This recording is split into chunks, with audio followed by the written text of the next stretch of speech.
தென் ஆயிரம் விளக்கு பகுதியில் இருக்கும் அப்போலோ மருத்துவமனையில் உடல்நல குறைவால் மதிமுக பொதுச் செயலாளர் வைகோ அனுமதிக்கப்பட்டிருக்கிறார். கூடுதல் தகவல்களை வழங்குவதற்காக இணைகிறார் செய்தியாளர் குமார். வணக்கம் குமார், விவரங்களை பதிவு பண்ணுங்க. வணக்கம் ஆபரகான். சென்னை ஆயிரம் விளக்கு பகுதியில் இருக்கும் தனியார் மருத்துவமனையில் உடல்நலக் குறைவால் மதிமுக பொதுச் செயலாளர் வைகோ அவர்கள் அனுமதிக்கப்பட்டுள்ளார். சளி இருமல் காரணமாக மருத்துவமனையில் அனுமதிக்கப்பட்டதாகவும் தகவல் வெளியாகியுள்ளது.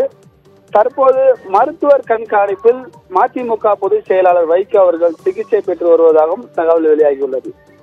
தற்போது செங்கல்பட்டு அருகே நடைபெற்று வரும் சுயமரியாதை நூற்றாண்டு நிறைவு விழாவில் முதலமைச்சர் மு.க. ஸ்டாலின் பங்கேற்றுள்ளார். இந்த நிகழ்ச்சியில் மதிமுக பொதுச் செயலாளர் வைகோ அவர்களும் பங்கேற்ப இருந்தனர். தற்போது அவருக்கு உடல்நலை குறைவால் மருத்துவமனையில் அனுமதித்துள்ளதால் இந்த நிகழ்ச்சியில் அவரால் பங்கேற்க முடியவில்லை.